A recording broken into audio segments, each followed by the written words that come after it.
তুমি বলো আমার সময় নেই। তাহলে একটা প্রশ্ন বলি, তোমার ডেইলি স্ক্রিন টাইম কত হয় আর লাস্ট কবে তুমি এটা চেক করেছো? আমি প্রতিদিনে বলতাম ইস, আজও পড়ার সময় পেলাম না। কিন্তু একদিন আমি যখন হঠাৎ করে আমার স্ক্রিন টাইমটা নোটিস করি, তখন আমি সারপ্রাইজ।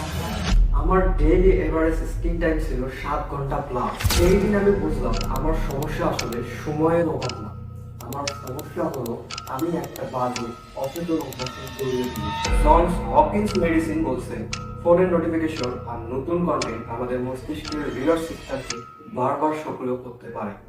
তাই অনেকের জন্য ফোন নামিয়ে রাখা কঠিন। তাই হয়তো তুমি অলস, তুমি এমন একটা সিস্টেমের বিরুদ্ধে লড়ছো যেটা তোমার মনোযোগ যত বেশি ধরে রাখতে পারে তত বেশি তারা লাভ করে। আর সেই যুদ্ধে হারিয়ে যাচ্ছে।